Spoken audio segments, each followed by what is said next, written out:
अब हम करेंगे क्वेश्चन नंबर 3 जो कि हमें दिया है, find the LCM and the HCF of the following integers by applying the prime factorisation method. First question है हमारे पास 12, 15 और 21, इसके हमने फैक्टर्स निकालने हैं और उसके बाद हमने एलसीएम और एचसीएफ बताना है। 12, 15 और 21 के हम फैक्टर निकालेंगे। 12, 15 और 21। 12 को डिवाइड करेंगे 2 से, 2 6 जा 12, फिर 6 को 2 से, 2 3 जा 6, 3 1 जा 3। 15 है, 15 2 से डिवाइड नहीं होगा, ये किससे डिवाइड होगा, 3 से। 3 5 जा 15, 5 1 जा 5। 21 ये भी 3 से डिवाइड होगा, 3 7 जा 21, 7 1 जा 7। इस प्रकार 12, 15 और 21 के हमारे पास फैक्टर आ गए हैं। हम लिखेंगे 12, 15 और 21 के फैक्टर क्या है। 12 के फैक्टर क्या है हमारे पास, 2 × 2 × 3 × 1। 15 के फैक्टर हमारे पास क्या है, 3 × 5 × 1। 21 के फैक्टर क्या है हमारे पास, 3 × 7 × 1। अब हम एचसीएफ और एलसीएम निकालेंगे। एचसीएफ क्या है, जो तीनों फैक्टर में सेम है। तीनों फैक्टर में क्या है, 3 और 1। 3 × 1 = 3। और देखो एलसीएम में जो ज़्यादा बार है वही लिखेंगे। 2 2 बार है, 2 × 2, उसके बाद 3 × 5 × 7। अभी इन सभी की हम क्या करेंगे, मल्टीप्लाई।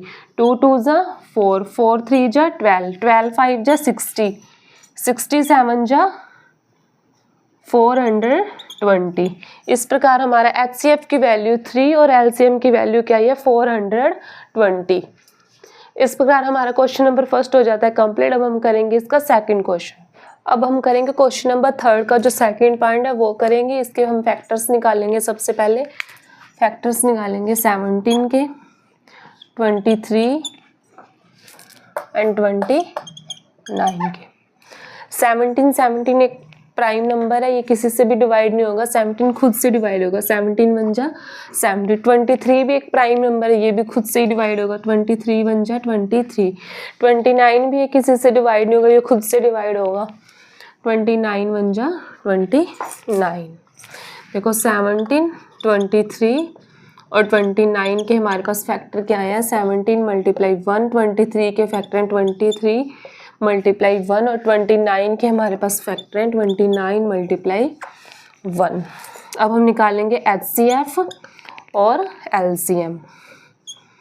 एचसीएफ की वैल्यू देखो हमारे पास 1 1 1 सेम है, एचसीएफ की वैल्यू आ गई 1। अब एलसीएम की वैल्यू 17 × 23 × 29। 17 की मल्टीप्लाई 23 से करेंगे इस साइड में,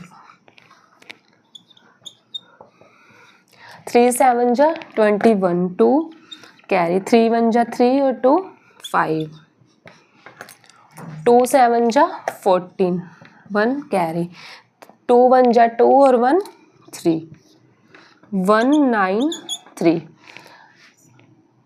3 9 1 के मल्टीप्लाई करेंगे 29 से,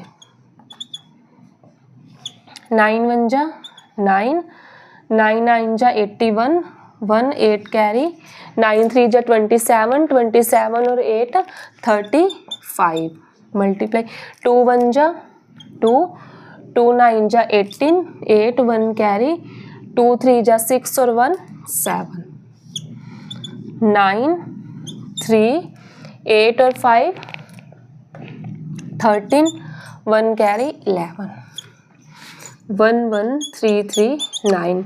हमारे पास एलसीएम की वैल्यू है कि 1 1 3 3 9, एचसीएफ की वैल्यू 1 और एलसीएम की वैल्यू 1 1 3 3 9। इस प्रकार हमारा जो क्वेश्चन नंबर सेकंड हो जाता है कंप्लीट। अब हम करेंगे थर्ड पार्ट का, जो थर्ड क्वेश्चन है वो करेंगे। अब हम करेंगे क्वेश्चन नंबर 3 का जो थर्ड पार्ट है वो निकाल लेंगे। इसके फैक्टर निकाल लेंगे। सबसे पहले फैक्टर निकालेंगे 8 9 और 25 के। 8 किससे डिवाइड होगा, 2 से, 2 4 जा 8, 2 2 जा 4, 2 1 जा 2। 3 से डिवाइड करेंगे, 3 3 जा 9, 3 1 जा 3। 25 हम 5 से डिवाइड होगा, 5 5 जा 25, 5 1 जा 5। हमारे 8 9 और 25 के फैक्टर जो आए हम लिख लेंगे 8 9 और 25। 8 के फैक्टर हमारे पास क्या आए हैं 2 × 2 × 2, और 9 के फैक्टर हमारे पास क्या आए हैं 3 × 3, और 25 के फैक्टर हमारे पास आए हैं 5 × 5। अब हम निकालेंगे HCF और LCM। देखो सेम कुछ नहीं है, बस सेम है 1। HCF की वैल्यू आ जाएगी 1, और LCM में देखो 2 × 2 × 2 × 3 × 3 × 5 × 5। अब हम इन सभी के मल्टीप्लाई करेंगे।